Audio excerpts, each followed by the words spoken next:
Rieccoci, siamo sempre supportati dal professor Alessandro Miani, che è presidente della Società Italiana di Medicina Ambientale. Professore, le avevo dato il là, però prima di parlare di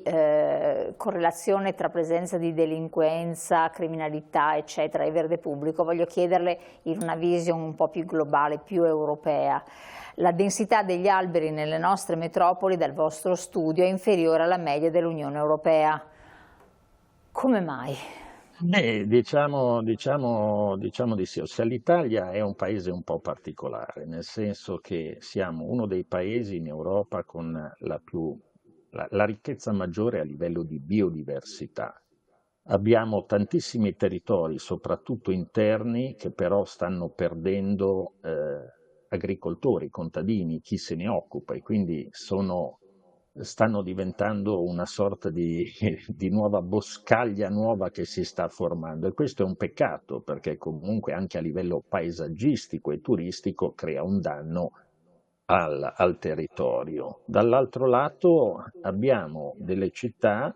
che spesso e volentieri, magari anche governate da quell'area politica che storicamente supporta l'ecologia, l'ecologismo e l'implementazione del verde urbano, ma poi nei fatti dalle promesse non si arriva mai al risultato.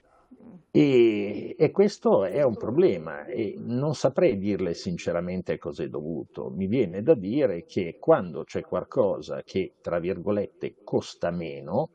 si tende a preferire qualcosa che magari costa di più e quello che costa di più non sempre fa bene alla salute dei cittadini.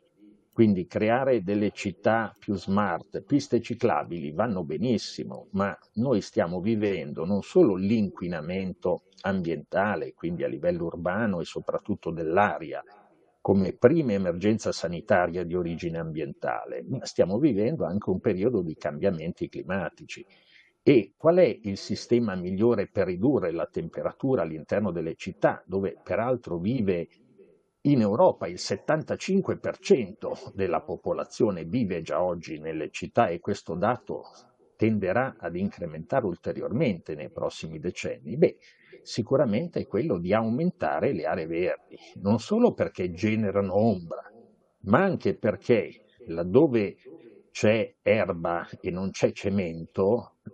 non si formano le isole di calore urbano, ovvero sia il calore accumulato durante il giorno viene liberato durante la notte, mentre se c'è cemento rimane lì e quindi rimanendo lì crea delle bolle di calore che già oggi creano migliaia di morti ogni anno nelle città italiane ed europee. Infatti questo è importante. Tra l'altro sembra che in alcuni paesi extraeuropei, Giappone in particolare, esista la terapia del verde, per cui Certo, questo è certo. considerato un valore anche a livello, tra virgolette, farmacologico. Sì, senza nessun dubbio, ma non solo in Giappone, anche in Canada, negli Stati Uniti, anche in Nord Europa, vengono fatte diciamo, dai medici in accordo con i propri sistemi sanitari nazionali, proprio delle prescrizioni di natura, ovvero sia uno va Pensate. dal medico e questo, oltre che magari ai farmaci, oltre che magari una dieta, gli prescrive un certo numero di ore alla settimana a contatto con la natura. Può essere anche il parco urbano, può essere accessibile, pulito, eccetera, può essere invece magari, non so, una passeggiata nelle campagne, piuttosto che chi ha la possibilità di vivere vicino a boschi o foreste, questo genera dei benefici che sono proprio fisici, quindi fisiologici e anche psicologici, notevoli e quindi siccome è stato dimostrato scientificamente questo effetto molto benefico del contatto col verde, del transitare all'interno di percorsi verdi ed ecologici, viene proprio prescritto dai medici di questi paesi. Noi stiamo cercando, anche assieme all'Accademia Italiana di Biofilia, che lei ha avuto modo anche di conoscere, di introdurre questo tema anche nel nostro paese, perché, ripeto, il verde è anche una medicina, lo scrivo tra virgolette, lo dico tra virgolette, democratica. Quindi non è necessario disporre di grandi capitali per potersi curare in questo modo, per poter profittare dei benefici che il verde genera, ma è una medicina accessibile a tutti, quindi anche alle fasce più svantaggiate della popolazione. Quindi una persona si autoprescrive una volta alla settimana o due, quando ha tempo, una mezza giornata di passeggiata a montagna, al lago, sull'argine, eccetera, è positivo, andrebbe bene, una camminata. Sì, più che un'autoprescrizione, in questo caso, non essendoci in Italia un riconoscimento della prescrizione di natura ad oggi, è seguire dei buoni consigli, stare nel verde, fare 2 passi, fare almeno 30 minuti di camminata a passo veloce al giorno, unito a una buona dieta, magari in stile mediterraneo, riduce veramente di tanto, tanto, tanto, circa il 70%, il rischio di contrarre una serie di malattie che vanno dal diabete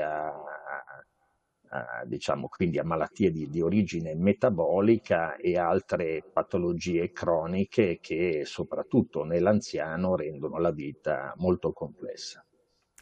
Che correlazione c'è invece tra la riduzione della criminalità e della violenza e la presenza di un significativo verde pubblico gestito in un certo modo, ovviamente? Quindi... Sì, anche su questo ci sono degli studi internazionali che hanno valutato alcune aree dove magari, per esempio, sono stati recuperati dei lotti abbandonati e trasformati in verde accessibile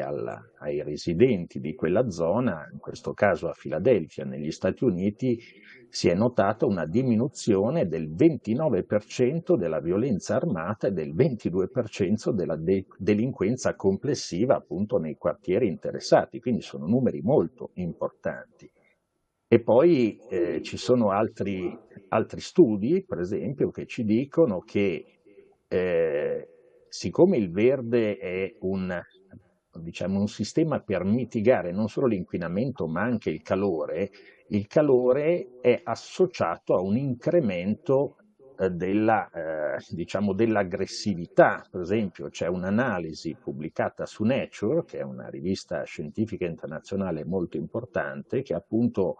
rilevato che ad ogni aumento di 1 grado centigrado nella temperatura media è associato un incremento del 4% dei conflitti interpersonali e fino al 14% dei conflitti tra gruppi sociali, e quindi questo ci fa capire come più verde vuol dire meno conflitti, meno litigate e meno rischi di accoltellamenti e sparatorie. Ovviamente questo è riferito agli Stati Uniti, magari da noi le sparatorie non ci sono, però sappiamo che abbiamo un'aggressività anche diffusa e i dati purtroppo dei media ce lo dicono tutti i giorni. Quindi possiamo dire che il verde urbano non produce solo dei benefici psicologici o ambientali, ma incide proprio direttamente sulla riduzione della criminalità e della violenza. Peraltro aree accessibili, ben illuminate, che favoriscono la coesione sociale e quindi anche il senso di comunità, riducono ovviamente la possibilità a quei gruppi che cercano nel verde mal gestito un'occasione anche per magari attività di tipo criminale come spaccio di droga, prostituzione o quant'altro, e quindi mettono poi in una forma di insicurezza l'accessibilità per i cittadini a queste aree verdi più degradate. C'è un altro tema, ecco, sempre che è importante su questo argomento. È stato anche stimato qual è il ritorno economico di un investimento nel verde urbano. Ecco, e qui ci sono delle ricerche internazionali, per esempio, che ci dicono che per ogni dollaro investito nel verde urbano, questo può generare fino a $12 di benefici per la cittadinanza che ne può usufruire, e per le ricadute positive sulla salute fisica, psichica e nella riduzione anche dei costi sanitari e anche nell'incremento del valore immobiliare, perché poi c'è anche questo tema nelle città, no? Le case che insistono diciamo, vicino a parchi, vicino a giardini ben tenuti, hanno e mantengono anche un valore immobiliare sì. più importante, e quindi anche per chi costruisce case o per chi le compra, insomma, ha una garanzia di avere fatto un buon investimento e di mantenere il suo investimento nel tempo. Ecco, sempre dal vostro studio, correlato con altri studi naturalmente anche internazionali, è emerso che gli alberi, l'ombra e la vista del verde contribuisce a regolare i parametri fisiologici, riducono il battito cardiaco, abbassano la pressione arteriosa, modulano l'attività dell'amigdala, che è responsabile della risposta emotiva alla gestione dello stress. E quindi nuovamente il discorso dell'aggressività, eccetera. E se questo verde fosse utilizzato anche nei luoghi di detenzione per cercare di sì, sedare, non so, invece che avere luoghi un po' più naturali. E lì ci sono dei problemi di spazio. In Italia, come ben sappiamo tutti, già c'è una carenza, diciamo, di posti all'interno delle carceri, tant'è che spesso e volentieri i delinquenti, diciamo, meno pericolosi vengono messi magari fuori prima o affidati ad altre attività esterne, seppure sotto controllo della polizia giudiziaria, proprio perché c'è una carenza di spazi. Certo, l'ideale di poter, diciamo, creare questa connessione con il verde sarebbe utile anche per chi sta scontando una pena detentiva, ma qui in Italia non abbiamo forse da un lato la volontà politica, oserei dire, o istituzionale, e dall'altro ci sono anche problemi di risorse economiche e di spazi. Andrebbero ripensati completamente anche i centri detentivi, le cosiddette nostre prigioni, per creare, non dico degli ambienti ancora migliori dove far star dentro i delinquenti, ma dare loro l'occasione di diciamo, rinascere anche loro da un certo punto di vista a livello sociale, sfruttando anche i benefici che il verde porta nella riduzione Certo. dell'aggressività e della criminalità in generale. Siamo in chiusura, solo una battuta, ma so che esiste anche il bosco rosso. Sì, no, questa è un'iniziativa a cui SIMA, assieme all'Accademia Italiana di Biofilia, ha dato un appoggio scientifico, un'iniziativa che nasce a Roma in capo ad un'associazione ambientalista di Roma che si chiama il Gaxia, che ha lanciato questa iniziativa. Oggi come oggi, si diceva prima, i giovani sono molto collegati anche a relazioni di tipo digitale e quindi anche si conoscono e si incontrano la prima volta sul web, ma poi si devono anche incontrare di persona. Allora, questa associazione ha lanciato l'idea di trasformare alcuni parchi, soprattutto quelli nelle periferie delle grandi città, riqualificarli in un'ottica di, da un lato, videosorveglianza e dall'altro sfruttare anche le competenze scientifiche che noi come società scientifiche, SIM e DAIB, possiamo dare, che un pochettino abbiamo accennato in questa puntata, e quindi creare dei luoghi più sicuri, di maggiore inclusione sociale e dove, grazie anche a una sensoristica avanzata dotata di intelligenza artificiale, si possano prevenire quei fenomeni di aggressione di genere che purtroppo interessano tutti i giorni in Italia la cronaca nera, purtroppo.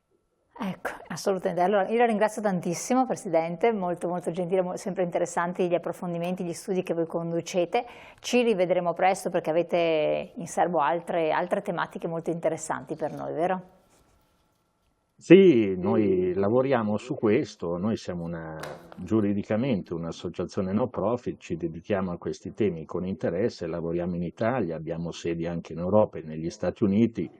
cerchiamo di dare nel nostro piccolo il migliore contributo per il bene collettivo, anche perché poi si tratta di una anche passione personale che Certo. passa dalla ricerca scientifica allo studio e compresa anche la formazione a tutti i livelli, ma anche la divulgazione